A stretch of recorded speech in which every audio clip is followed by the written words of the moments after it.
大家好，好多朋友一改完電話號碼就突然覺得點解咁邪啊？唔見咗嘢，電話爆屏幕，屋企電器接二連三壞，甚至小病小痛多咗，聽落好似好衰咁。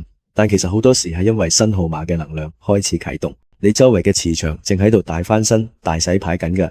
咁磁場轉變唔係應該即刻變好彩咩？點解反而先嚟壞事啊？哈哈，其實好正常㗎，就好似中醫講嘅，瞓梯先至好得快，又或者話小災擋大劫。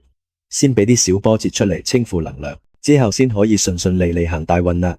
以下多謝靚老闆 Ice 嘅無私分享，佢同屋企人啱啱改電話嗰陣，有啲揩花駕車，有啲就有病痛意外，而家改咗電話已經4年啦。大家聽下佢分享啦。係啦，應承咗 Jack 哥好耐，要講下我哋嘅轉電話嘅嘢，數字能量知命改運。其實我係唔係好知係咩嚟嘅？直到我有個朋友話俾我聽，哇！佢認識咗一個師傅，佢淨係噏咗我個電話號碼，就知道我嘅嗰個人嘅性格。跟住佢又，咦，真係講得中我嘅重點喎。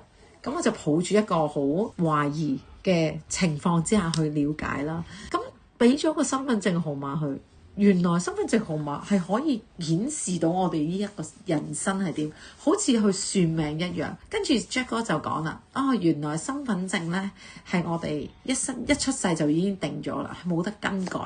咁我哋可以更改咩呢？原來就係根據我哋日常嘅數字啦。咁譬如電話號碼、密碼啦、銀行戶口號碼啦，或者你車牌啦，或者你住屋啦、樓層啦。經過我呢幾年嚟嘅體驗咧，轉咗電話號碼之後咧，確實使錢係真係少咗。因為我以前嘅電話號碼咧，啱啱認識阿 Jack 哥嘅時候咧，佢就係話：哇，呢個人揸住呢個電話號碼係勁使錢嘅，冇錢剩嘅。跟住之後，我老公就好開心啦，因為佢即刻同我改電話號碼啊嘛。咁改咗電話號碼咧，係會審慎咗嘅。最大嘅感覺就係咁樣咯。咁你話有冇啲乜嘢好特別嘅事發生？啱啱轉電話嘅時候係真係好多事發生，即係譬如阿仔換咗個電話號碼啦，佢係會撞車啦。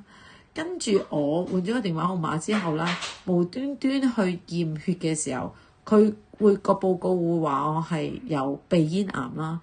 嚇死我啊！嚇死我啊！但係so far最後係冇嘢嘅，但係佢係會有一啲喐動，佢話俾你聽咯。呢個係阿 Jack 哥，佢係講呢啲叫好轉反應，即係我同個電話發生咗一個磁場嘅共振咯。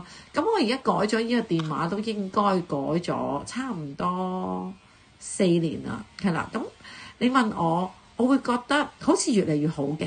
係啦，所有嘢都係順利嘅，甚至乎我哋自己嘅車牌號碼啊、搬屋啊、揾嘅樓層啊、樓宇啊，甚至乎請人啊，都會用到呢一個技巧。